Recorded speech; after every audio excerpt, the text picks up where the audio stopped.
any ministry that is effectively addressing the question of what it means to be human, those are the ministries that are going to be not just relevant, but transformative in culture today. What I've seen is that progressivism puts self above everything. Really, self becomes our idol, self becomes our God. What would economics look like if we put them before us?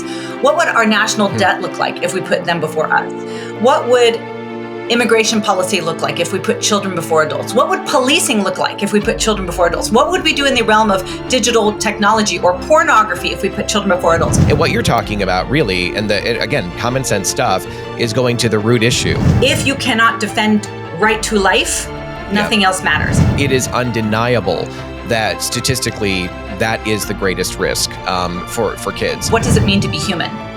That is where the cultural battle rages today. I didn't even really know much about IVF. If we believe that life begins at conception, then what the ramifications are for these embryos that are not being utilized or are being dumped in the garbage. The vast majority of children that are made in vitro, through IVF, that are created in glass, are going to be discarded. And then the ones that are desirable, the right sex, that don't have any genetic abnormalities, that are not implanted, are going to be frozen.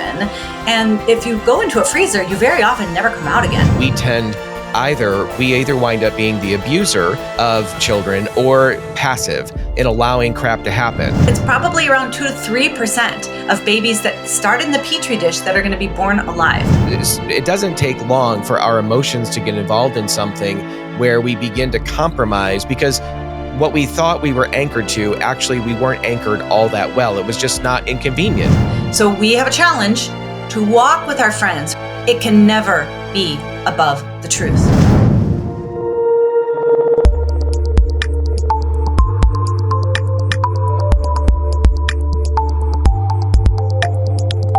Well, hey friends, thanks so much for joining us for another episode of the Love and Truth Network podcast. Whether you've found us through Love and Truth Network or through Transforming Congregations, we're just grateful that you're here, and also really grateful to kind of do a reprise of another podcast that we did with Katy Faust about a year ago or so. Katy, we're big Katy Faust fans here in our home, including our boys too. They've read her books, and we just love really the work that she's doing and the clarity with which she speaks, the passion that God has given her as well.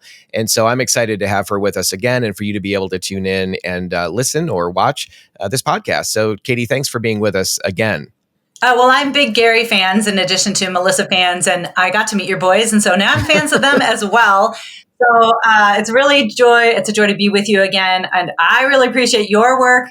If we're going to do any kind of cultural transformation, we have got to tend to the victims of the sexual revolution and the victims of family breakdown, and you guys are kind of at the intersection of that. So I'm just grateful that you're offering pathways of healing to so many people who are in need of it. I appreciate that. And also, I just want to say, really, our ministries, I think that so many people can see those as what we're doing as kind of fringe. Like, we're dealing with some tiny percentage of the population. The truth is, this messaging comes all the way back, whether it's sexual brokenness, whether it's the desperation that people feel around the longing for a child that they haven't yet been able to have, or whatever those issues are, or if it's the children who are, you've expressed in some of your books, some of the kids that are the byproduct of some of these things, and they're wrestling with this disconnection that they don't know how to be able to fully verbalize or how to work through fully or what have you. But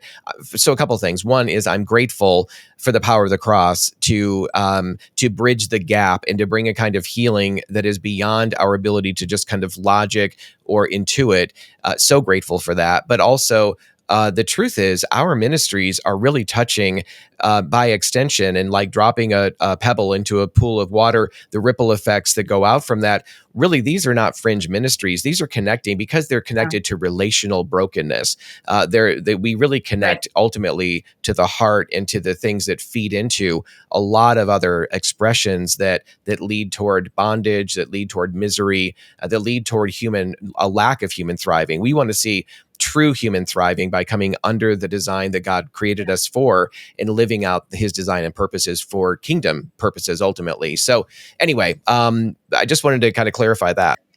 Just to reinforce what you're saying, where is the truth of scripture crashing against the shores of culture these days. It is not necessarily around the question of what is the nature of God. It is not, like it was in the first couple centuries. It's not necessarily the question of what is the nature of salvation as it was during the Reformation. I mean, these were situations where, you had people being put to death and schisms within, the church community or the Christian community or whatever.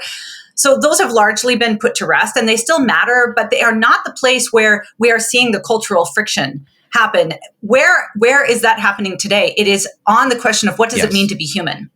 That is where the cultural battle rages today. You and your ministry are answering one critical aspect of what does it mean to be human? What does the nature of our bodies say about the orientation of our sexual drives and choices?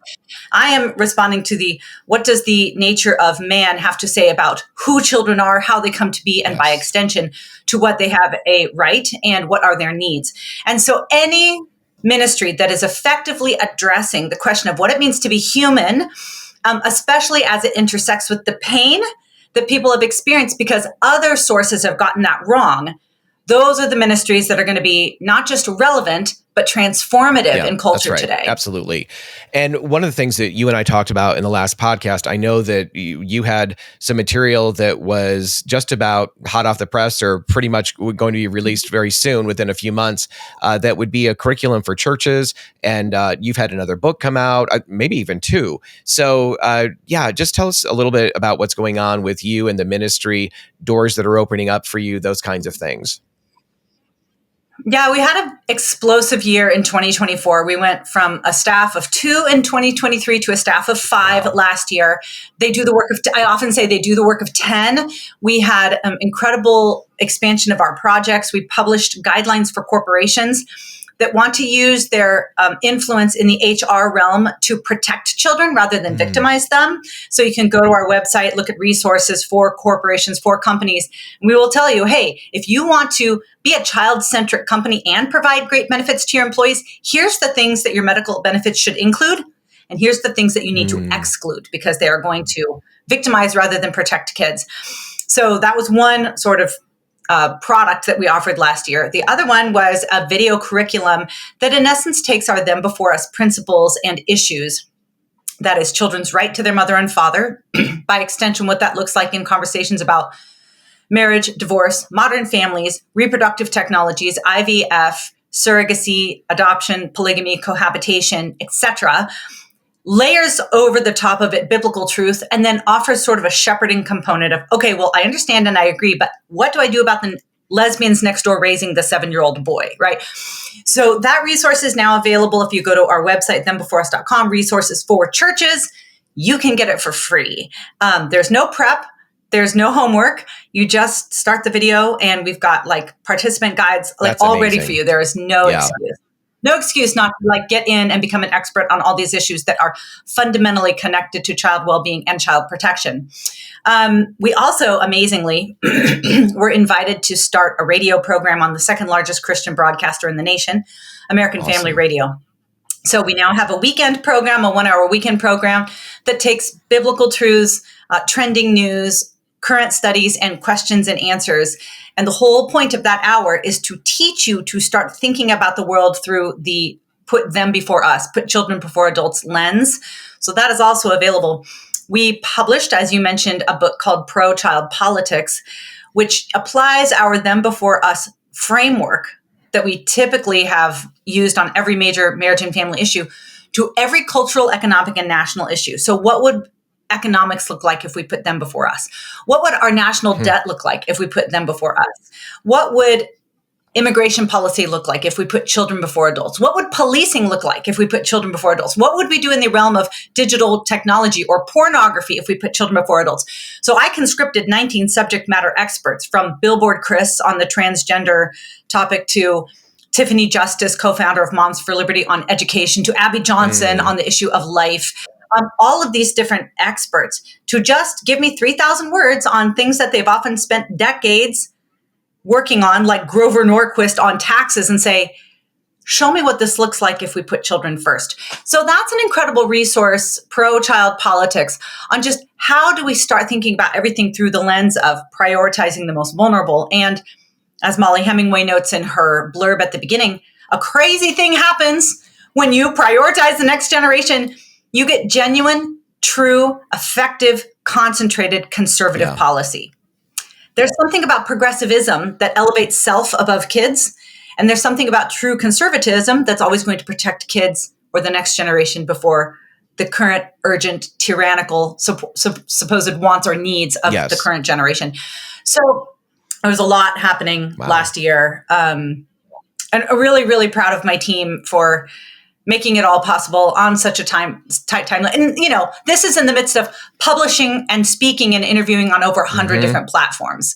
So, you know, we broke a couple stories on, you know, terrible legislation that was happening across the country, testified against several horrifying bills, defeated a couple of them. So there's just a lot happening. Last year, there was a lot happening in the then before us world. And I'll stop there before I get on to highlights for 2025. No, that's exciting. I want to hear more about that. But you mentioned the idea, rightly so, that progressivism tends to put self over children. But that is certainly true. But I would also say what I've seen is that progressivism puts self above everything. Really, self becomes our idol. Self becomes our God. And so everything becomes subservient to that. And of course, children are the most vulnerable and the most innocent that are the most deeply impacted by that. You know, as you were talking, there's been this thing that's been, you know, needling me for a number of months. And I think you're the perfect person to ask this question of. And this is coming out of, we haven't, by the way, for those listening and watching, there's no topics that we've talked about that we're really addressing. This is just kind of an open discussion. But I would love your thoughts, Katy, on this. I have, as somebody who advocates for and is a big believer in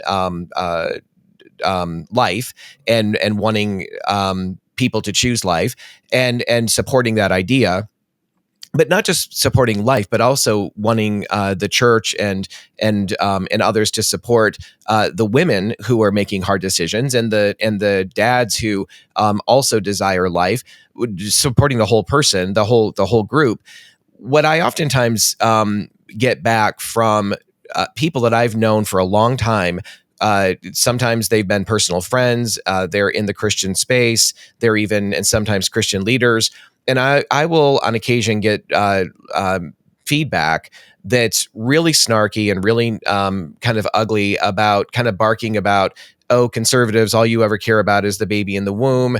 But there's all of these other issues, poverty and gun violence and you know, all of these things. And I don't know why we can't have a perspective of a both and when it comes to trying to come up with ways of really producing human thriving. But of course, on some of these issues, we have very different perspectives of what that looks like. However, I do feel like there's something being lost in that broader discussion about the nature of how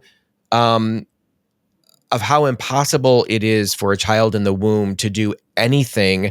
Obviously, there's nothing they can do for themselves to protect themselves, but I feel like the kind of the snark and the finger wagging is being directed that you care more about them than you care about the adult who is struggling with poverty. And again, I think we can care about all of that and try to make steps to improve lives and those kinds of things. But I do think the numbers, the magnitude of the numbers, and then the magnitude of the inability for that little one to do anything for themselves calls us to a particular care that rises above, to me, a little bit from the other perspectives. I'm not saying that great, but what is your thought about that? I'm going to list several, I'm going to just spray you with bullet point ideas of everything that you just said, not in any particular order. Number one, I do care about the baby more than I care about the adult. The baby is absolutely defenseless. They have primary natural rights. They are unable to advocate for themselves or speak up for themselves or defend themselves. The only people that can do that are adults. The adult that is living in poverty, even though they might have gone through difficult circumstances, is there partially or fully because of their own volition and choices. And so there is a different burden of responsibility on those two cases. And I'm not saying you cannot help the adults, but I will say the best way to help people that become adults in difficult situations is to defend children's fundamental right to life and right to their mother and father.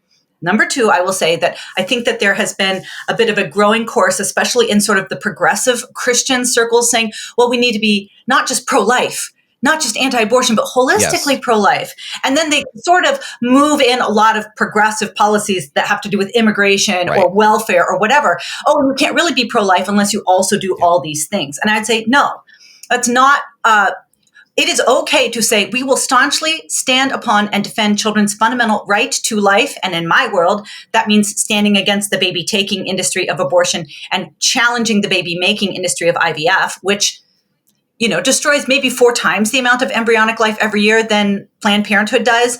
And so for me, it is not only okay, but it is good to have a very singular focus on defending children's primary right and not allow it to be diluted into all of these other progressive causes that kind of matter, but are going to suck the potency out of that, Yes. that cause of, if you cannot fundamentally defend children's right to life when they are the most helpless, do you think that you are going to be able to be effective in any of those other cases?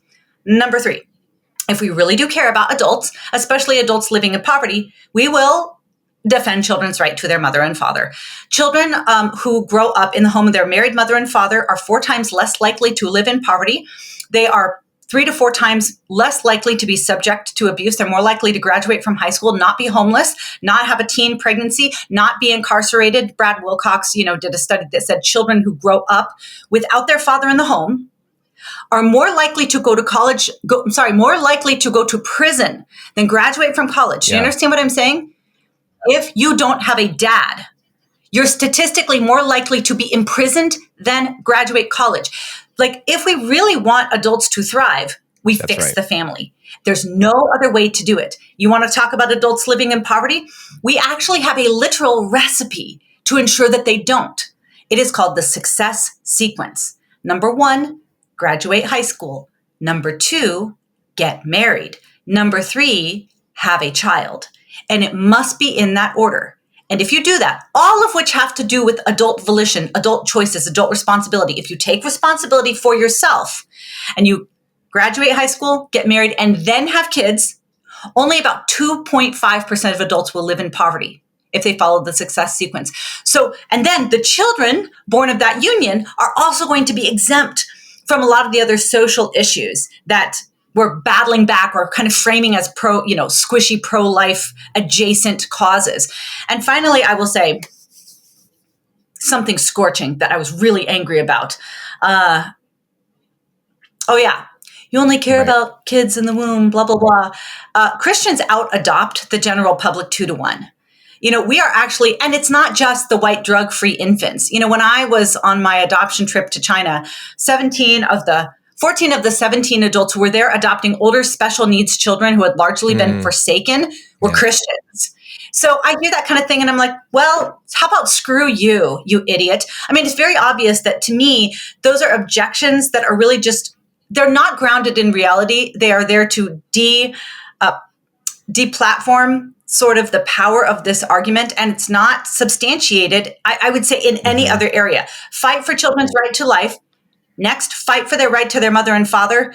And we aren't going to be dealing with swelling populations in prisons or foster kids or poverty rates. I mean, in our first book, Then Before Us, we talk about how all of the rise of poverty over the last 40 years has tracked with the increase in single motherhood. If you want to fight poverty, you can't throw enough money at the problem. You have to fix the family. So I don't have I can answer those questions, but especially if they come from Christians, I don't have a lot of patience for it. Well, and I'm hearing that more, both to me directly, but then I'm seeing more of that kind of stuff, nonsense that's being promoted. And what you're talking about really, and again, common sense stuff is going to the root issue and dealing with it so that the product, the fruit of addressing these things is going to, over time, improve greatly every one of these issues that people are pointing to. So, and it does convolute. I heard someone, a woman, I can't remember what her name is now, but it's a leader. It's not Lila Rhodes, it's somebody else, but a leader in the pro-life movement.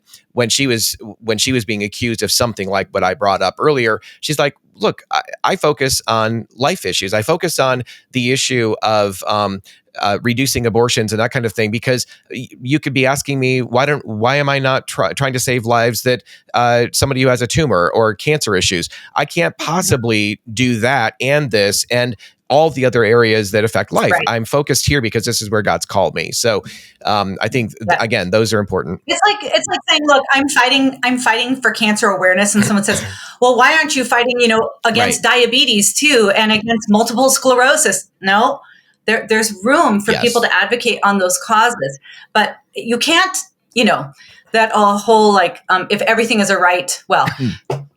If everyone's a super, then nobody's super, kind of quoting Mr. Incredible, or his kid, actually, when everything has equal amount of importance, then nothing is important. So I really do believe that there is a hierarchy of priorities, especially when it comes to defense of the most vulnerable. If you cannot defend right to life, nothing else matters. Once you've defended right to life, you must defend right to mother and father. Otherwise, nothing else matters. So there's a hierarchy, I think, of needs, and when it terms to in terms of causes that need to be confronted. Well, and also, again, I'm so glad to be talking with you about these topics today. But also, there's nobody else that I'd rather ask this question of. The issues going on in the UK that have been exposed over the last month or two in terms of decades, and I don't even know if if the listeners or viewers, some of them certainly are going to know what I'm talking about, but the decades of grooming gangs of these young guys, whatever, men who are working together to take teenage girls, 13, 14-year-old girls, and bring them in through manipulation and other means, bring them into this situation where these girls are being raped repeatedly, gang raped even, and the UK is turning a blind eye in leadership, turning a blind eye to it. The police, I heard of one account where the police were called because a neighbor or somebody, there was a commotion, the neighbors called, they showed up, that there were, I think there were either 5 or 7 men in a room where there were 2 13-year-old naked girls who were drunk. The police came in and arrested the girls and said nothing to the men about anything that was going on. I mean, it is insane when you look at some of the transcripts of what these poor girls have experienced. And it is absolutely unconscionable that we live in and I mean, we have all kinds of crap going on here too, in terms of pedophilia and all that stuff as well, at levels we can't even imagine, I believe. But what are your thoughts about this being exposed? And have you tracked this much yourself? I was aware of the Rotherham. There's been a couple major cities that exposed this as much as 10 years ago. And so I've been aware of the grooming gangs. They're really rape gangs. That's what they are. And it's been mentioned among those of us that are concerned about child welfare, but it really wasn't until Elon Musk started to explode this story. There were some transcripts that finally came out that people could read for themselves. And it's horrifying. I mean, some of these girls were threatened with their lives. Some of them were burned alive. Many of them were killed. Their parents were killed. I mean, it's a criminal gang is what it is. And the scandal is one part that this was taking place on an organized scale in a variety of different cities across the UK. But the second scandal is police, social workers, teachers, a lot of people were aware and they did nothing.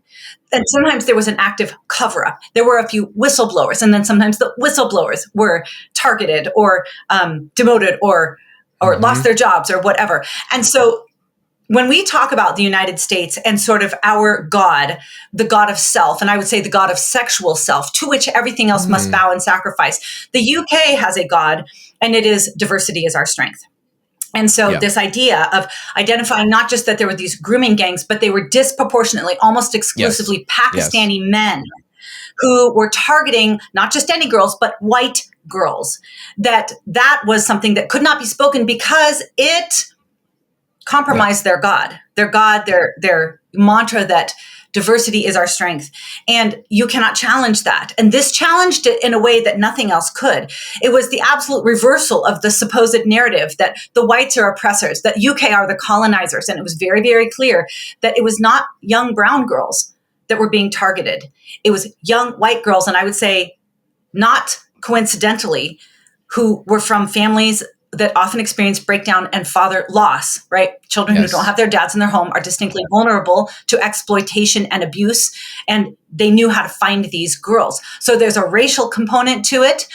There's obviously a sexual exploitation component to it, but probably one of the most horrifying things is there's a cover-up to it as well. And of course, the current Prime Minister, Keir Starmer, was the head of the branch of the UK government that was responsible for like overseeing these kinds of criminal cases. So their most recent rejection of having a national inquiry certainly it's fueled a lot of suspicion among my friends in the UK of like, oh, why would you not want an inquiry here, Keir Starmer?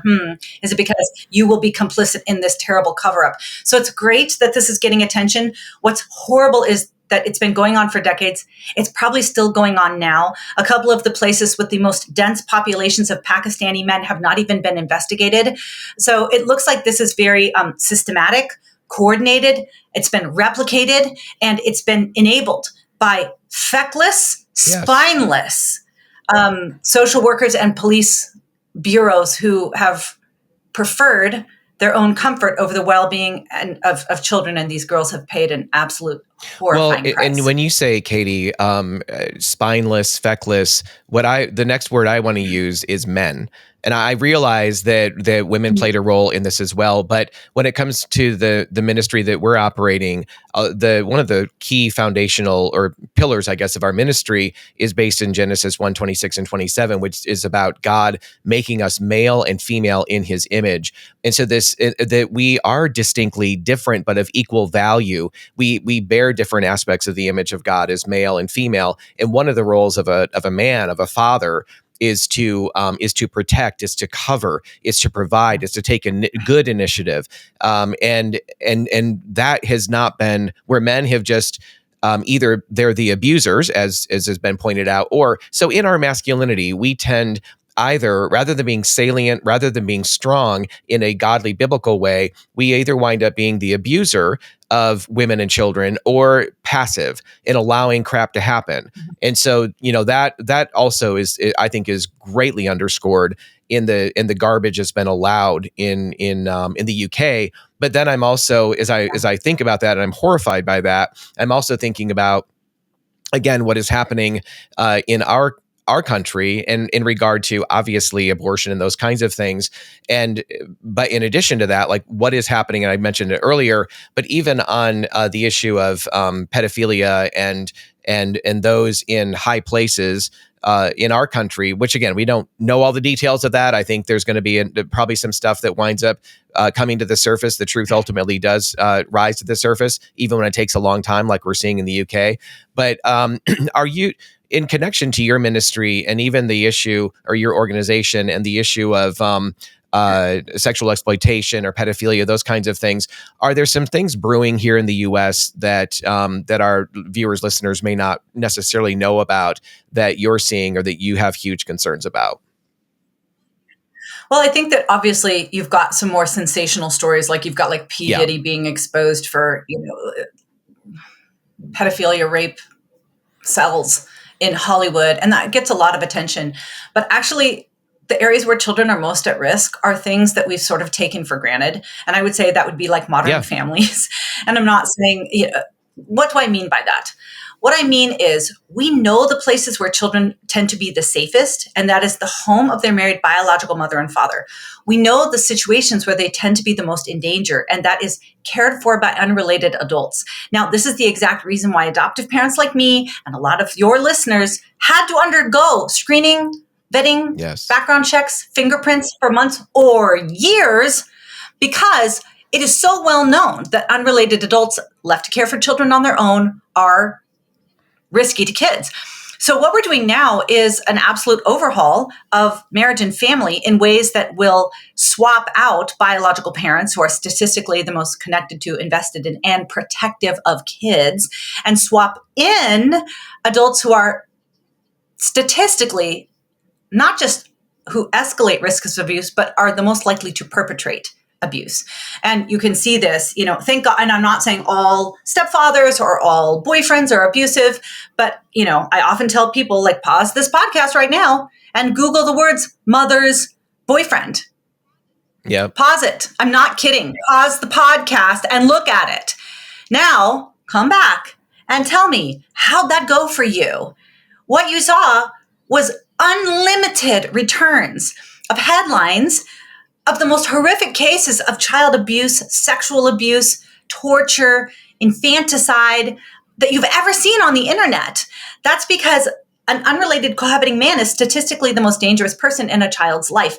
And so while you can see these sort of scandals brewing in terms of headlines, what's going on right now in terms of us forsaking the true definition of marriage, and as a result, creating all of these different forms of family that are going to include unrelated adults for children, things like the promotion of open non-monogamy or polygamy, cohabitation instead of marriage. And cohabitation is statistically unstable, much more likely to break up. And then the child's own mother or father is much more likely to start cohabiting with people who are going to introduce those new kinds of risks to kids. And so I am concerned about sexual abuse for kids, but the staging ground for where that fight needs to begin is the definition of marriage. That is where it needs to begin. Right, exactly.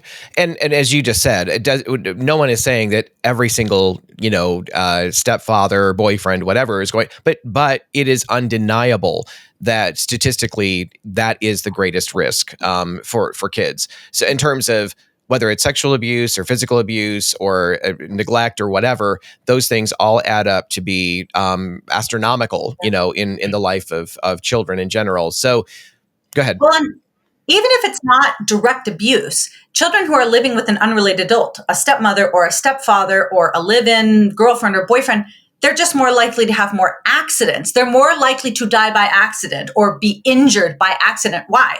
The unrelated adult just isn't as attentive, right? They don't have as much of an invested interest in protecting the child and keeping an eye on them. And so even if it's not like targeted abuse, there is some level of awareness that a biological parent brings to the home of that child that safeguards them in ways that we have yet to really even fully understand.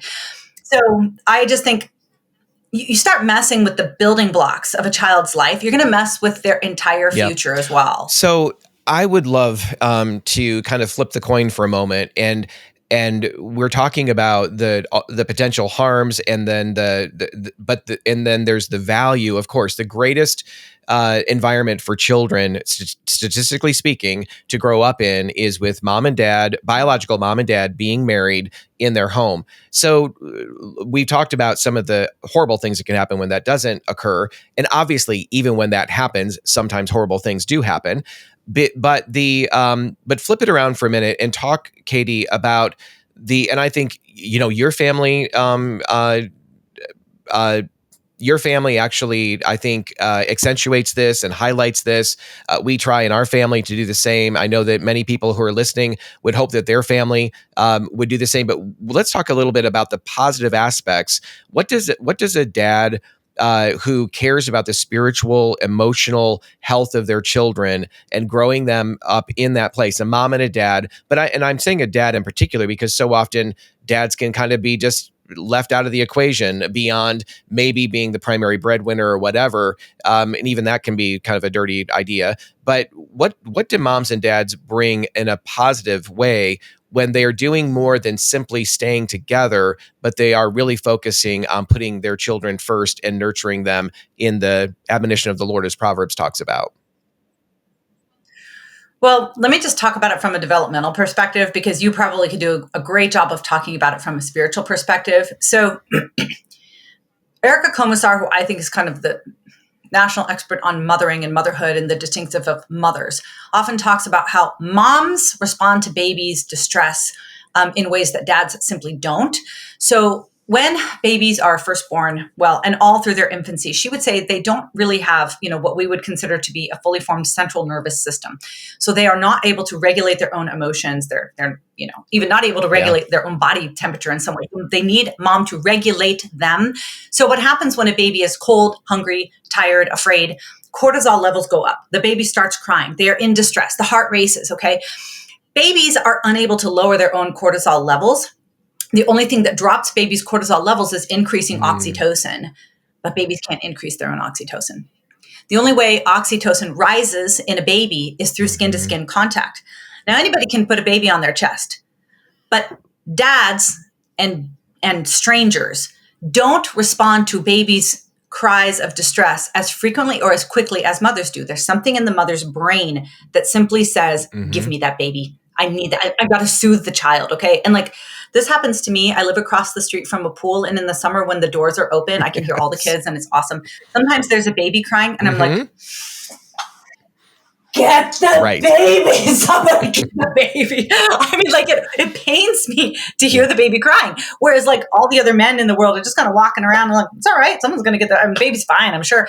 There's something about mothers that respond to infant distress in ways that means that their oxytocin release is going to happen dozens of times throughout the day, as opposed to dads who obviously, like, connected dads are incredible and they love their kids and they want to go.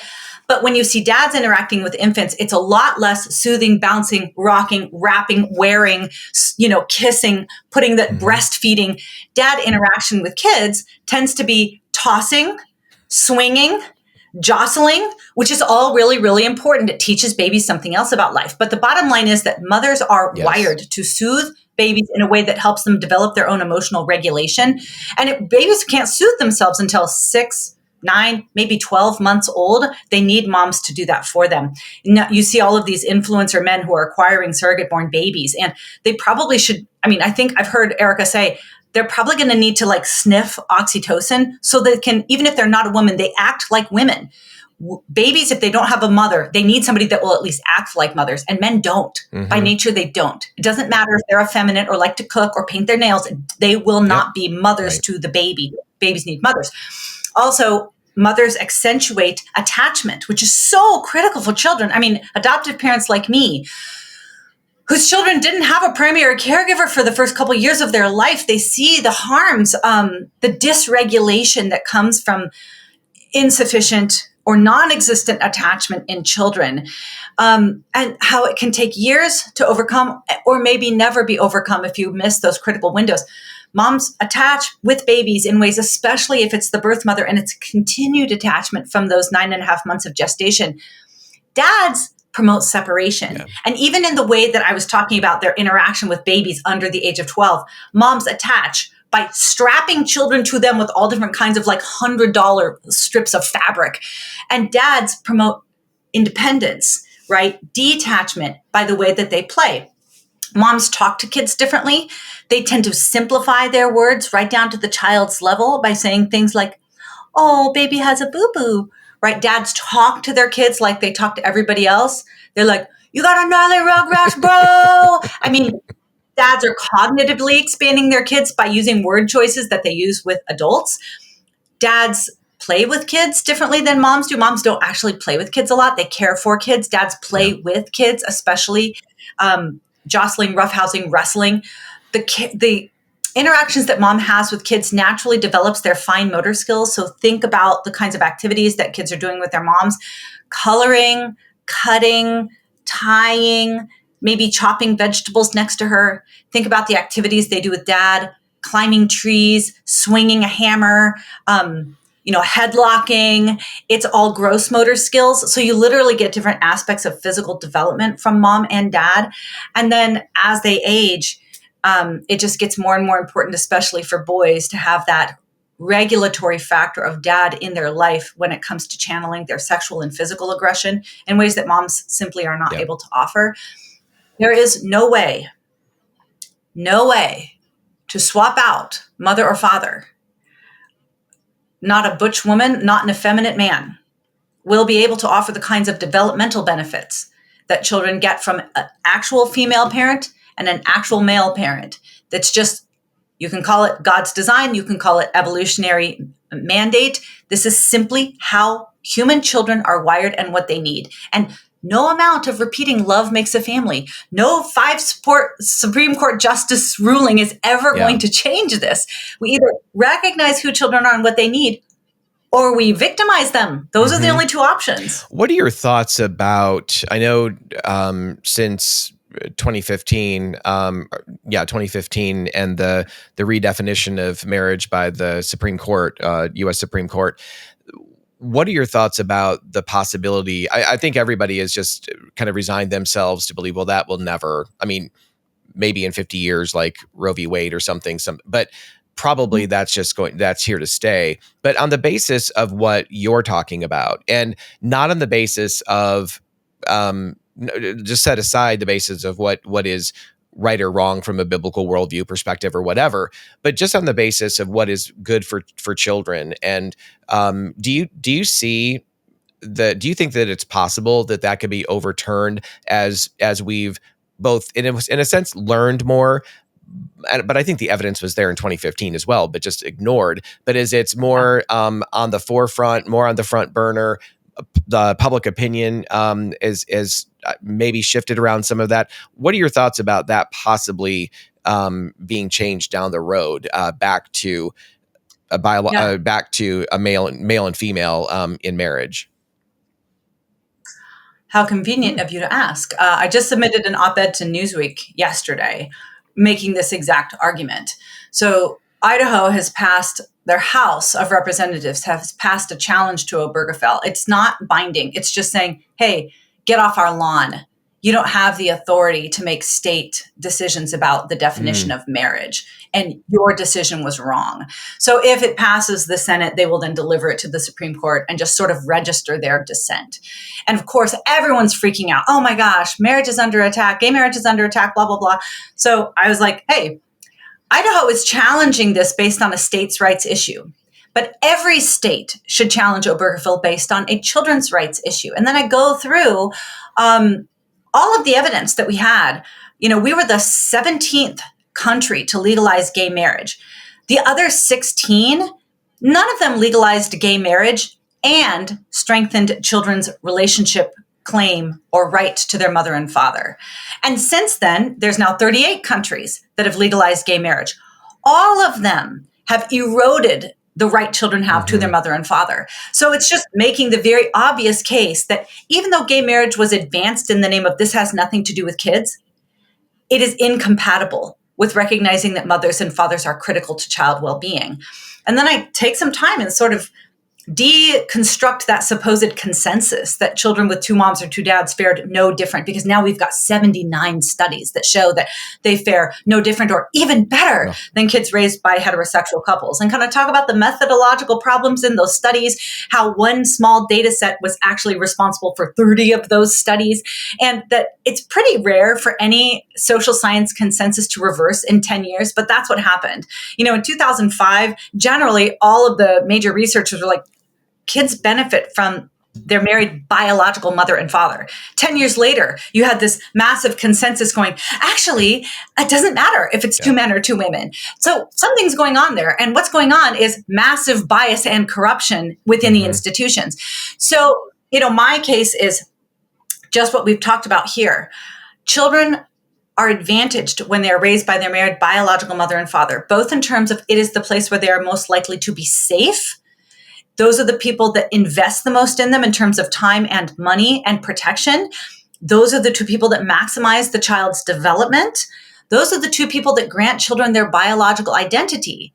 These things are true regardless of how you categorize marriage.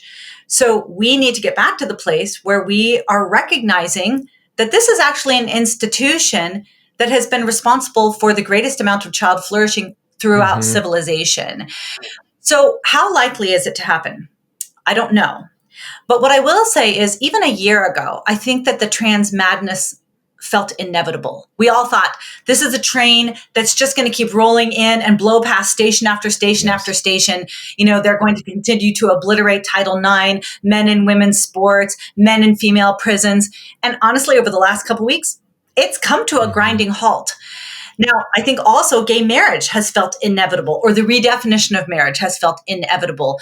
But even from 2022 to 2024, we saw a drop in support for gay marriage nationally, especially among conservatives. At the height, 55% of Republicans agreed with gay marriage. And then in 2024, it dropped to 40%. So what does that tell us? It tells us that when you are making policy, when you are shaping your culture around something that rejects biological reality, and I would say abortion falls into this category as well, it is like a beach ball. you can hold it under the water for only so long, but then it's going to reemerge Mm-hmm. with force. Now, do I think that the culture is ready to consider overturning Obergefell? No. But I do think that a re-embrace of biological reality is always going to redound to the benefit of arguing on behalf of children's right and need for their own mother and father, raising them in a married home. We also have some resources for policymakers if they're interested in trying to carve back some of the ground that we've lost in the marriage debate. So if that's you, or if you know somebody who is in a state Mm-hmm. legislature who wants to do that, you should email us at thembeforeus.com, us at thembeforeus.com. We do think that we can take back some of this lost marriage ground.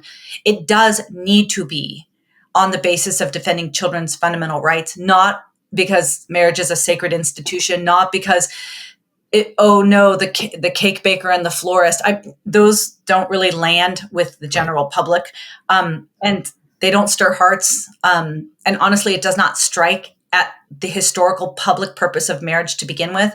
So we do have a plan to work to reclaim marriage on behalf of children. So if that's something you're interested in, you can That's email great. us. And you mentioned earlier, I just want to come back to this for those who may be listening that either own their own businesses, that have companies, or you're involved in an organization like whether it's Pinnacle Forum or there's a bunch of Christian business owners organizations out there nationally. I think it's definitely worth taking a look at what you have on your website for companies. Can you just come back to that one more time and kind of explain that a little bit for people who may be in that, may be business owners? Yeah. We've had a hand in coaching several Christian organizations on how to tailor their HR guidance and their personnel policies. We've done webinars for the Christian Employer Alliance. Just let us coach you or offer resources, whatever it is that you need. But mainly, there's just a lot of things that even Christian organizations are funding or supporting that victimize kids, and you might not even know it. And there's things that you could actually do to support children, families, family integrity, and the health of your employees that are going to be good for them, that don't victimize kids. So go to thembeforeus.com, click on resources, drop down to resources for corporations and companies. You can download our materials for free. And then we've got people that can walk through any questions you have, lead a webinar for your main HR or your C-suite or whoever it is that you want to bring on board with this process. But if you are a Christian organization or a values-based company, or if you want to be known as the company that doesn't just provide a great product but puts kids first, we will tell you exactly how to do that. That's awesome. And with that would touch the area of potentially of insurance as well as retirement fund. Because all of that has its tentacles in some wild places that Christians aren't even aware of in most cases. Yeah. And we are going to tell you not just how to scale your HR benefits, but how to create an off-ramp if needed from your current insurance provider, depending on the size of your business, the different options that you have. So we're here to practically help you make that move in whatever way is best for your company. I wanted to come back again to when you were talking about the curriculum for churches, which again, what a gift to churches.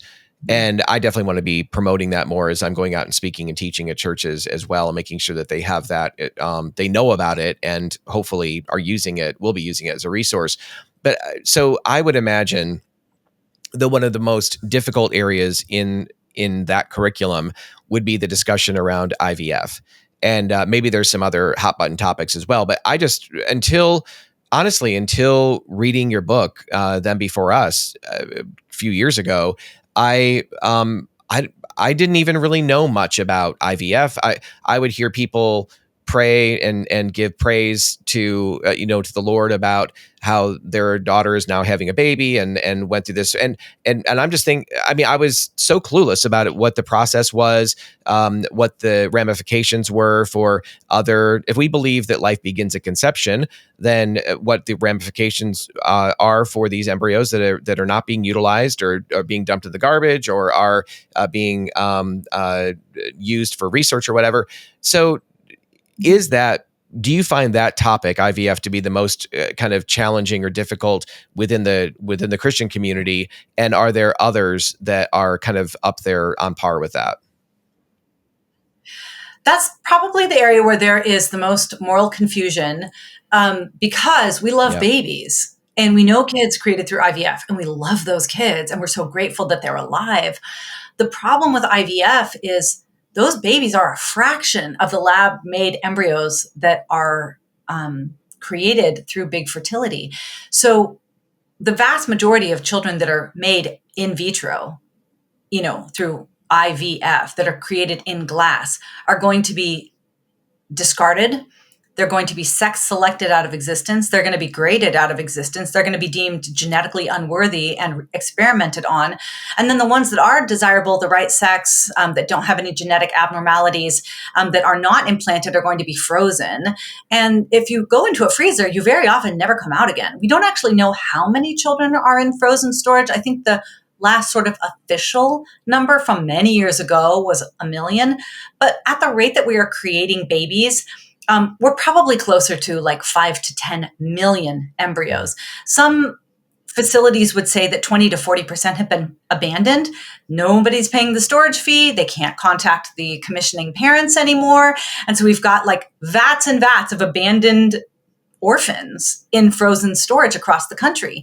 The children who are the wrong sex or genetically defect in some way, according to the commissioning parents, are donated to research so that they can improve fertility procedures in the future. So you're destroying little lives so you can make better designer little lives in the future. So when you look at the gauntlet that these lab created babies have to undergo to even make it into implantation, and then IVF pregnancies are high risk pregnancies. And so there's a high failure rate. If they are implanted successfully, they're much more likely to be premature or have other health issues that go along with it.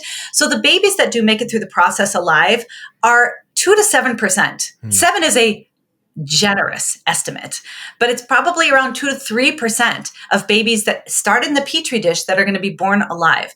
So we think about IVF as being about babies, but it's really about on-demand, designer, disposable babies, very often shipped worldwide, across the globe. Wow. And when you and I spoke the last time... let me just pause and say, yes, that one is very hard for Christians to stomach because they don't know anything about it, or they know very little about it, or they've looked at it from the perspective of, we love our infertile friends and we want them to have a baby, which obviously is a very human response. But the Christian response is not empathy for adults. The Christian response needs to be protection for children. You and I were talking about before we started this, Amy Carmichael, we remember her because she took child protection to a level that India had never seen before. And she did it because she was a Christian. And the event that you and I met at just a couple weeks ago, where John Stonestreet was speaking, he said he couldn't think of a situation where Christianity went into a culture and child well-being didn't improve. Child protection is part and parcel of the Christian life. If you are going into a realm and children's lives are not improving, whether it's your own family, whether it's the culture at large, whether it's the kind of causes that you contribute to, you're probably not doing real Christianity. This is just what Christianity entails. I will also say that the other place where Christians stumble is when we talk about divorce, because unfortunately, divorce has received very little scrutiny or pushback within the church. And that low level of resistance truly paved the way for same-sex marriage.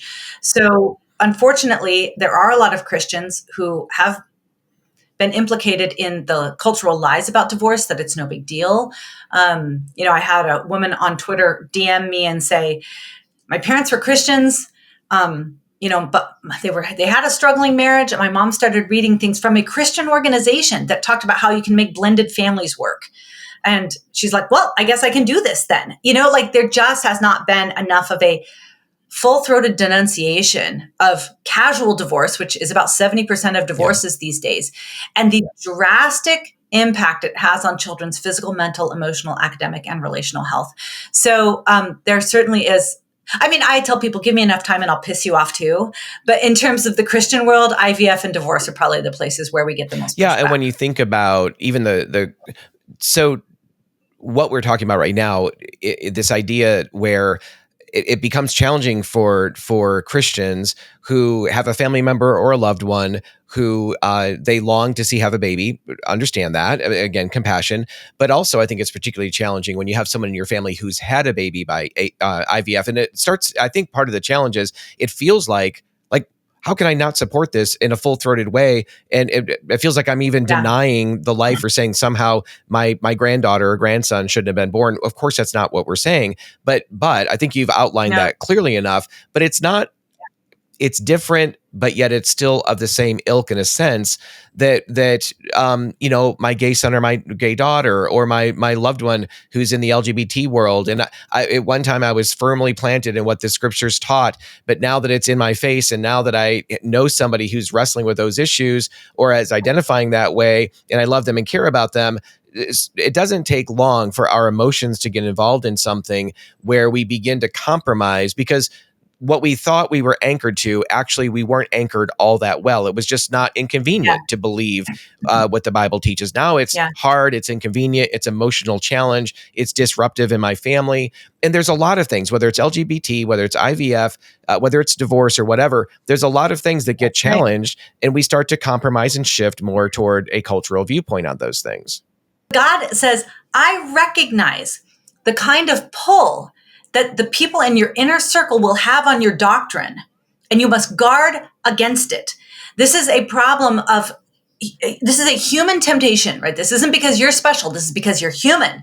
All humans are going to start to compromise when it kind of seeps into their own world, primarily the choices that they're making, like the famous Bible teacher, who had the kid who, was like zealous for the Lord and memorizing scripture. And he comes back from college and he goes, gosh, I'm just really questioning my faith. And he goes, oh, who are you sleeping with, right? That very often, like our own compromise is then going to call into question our doctrine.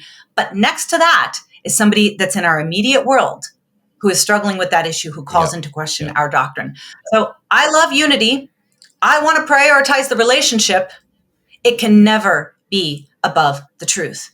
So we have a challenge to walk with our friends who are in struggling marriages, to walk with our friends dealing with infertility, to walk with our friends who experience same-sex attraction, to walk with our friends who have unwanted singleness and desperately want to be a mom or dad. They deserve our empathy and our love, and they have a burden that we need to bear, but never at the expense of victimizing a child. That, Christian, is your primary allegiance. Your allegiance is to child protection, not the feelings of your friends. So that's something that we need to get straight. Otherwise, we are going to be in jeopardy of the people that are facilitating child victimization. And that gets very close to like millstone around your neck territory. And of course, the severity of how we need to deal with, we need to get serious about not playing with sin. We need to get serious about not toying with the stuff and flirting around the edges because it eventually sucks us in if we are not paying close attention to it. So I'm also reminded of, I'm going through Nancy Pearcey's book, The Toxic War on Masculinity.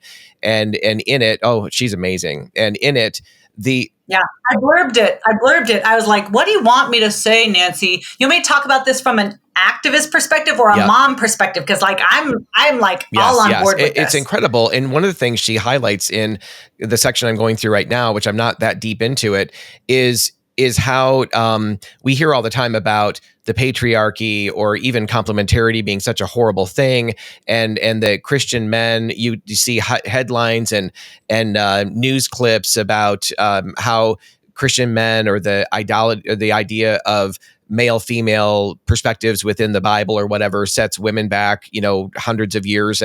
But what she points out is the data shows, and this is very interesting, the data shows that men, fathers, husbands who are mediocre Christians are worse in terms of abuse, in terms of divorce, in terms of all of the negative things. They are worse than secular men, but so often it gets lumped into this idea that all Christian men are typical, or the majority of Christian men are that way. But when you separate those who are simply kind of floating through whether they have a genuine faith or it's just a carnal baby faith or whatever, those men tend to be a huge risk factor on a number of fronts. But for those who are really committed and they're going to church regularly and they are leaning into their faith and they're allowing God to change them, those men are radically better than obviously the religious guys or secular men, and also their wives report a much higher level of satisfaction than the average population of women. So it's interesting to see those two things separated out and credit being given, which makes sense, that guys who are leaning into their faith, men who are really wanting to be formed and transformed by Jesus, would be those kinds of men. Yeah. So the explanation of that is the nominal Christian man has just enough information about the Bible to say, I have power over this marriage. I can do whatever I want with it. Whereas the formed Christian man has a lot of information about his role as head and the understanding that means service, provision, and protection, right? So like you can't just pull a little aspect of the Christian world out and then say, boom, ding, done. No, you actually need to get serious about discipleship and spiritual formation. And if you do, you have the happiest, safest, like arguably most economically prosperous families in the country. Absolutely. So I'm super excited. I get to actually share on stage with Nancy Pearcey in a few weeks. I know, so crazy. I know. So great. So I'm just wondering, Katy, if there's anything else as we're getting toward our time here of wrapping up, whether there's just something you feel kind of prompted in your spirit or just something that you haven't been able to kind of share yet, anything you'd like to kind of wrap up with our audience on? Well, just that we'd love for you to follow our work. Come to thembeforeus.com and subscribe. We have a lot of plans for 2025. We're really going to try to equip state level lawmakers in areas where they can start to proactively defend children's rights. We've spent so much time being reactive and defensive, and I hate that.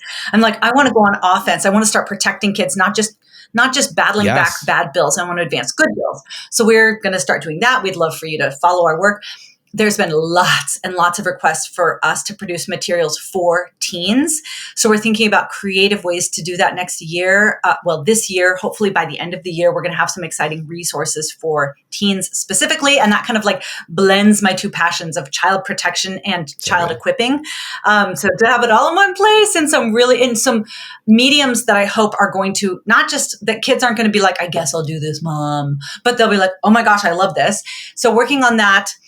We have our documentary that we're co-producing with Focus on the Family, $1 million project. We just started filming for it, and it is going to be completed this year, might be released early next year, but it is going to slay. Like, let me just talk about like how great this is. I'm so excited about it. We want it to be accessible to everybody, whether you're scrolling through Hulu.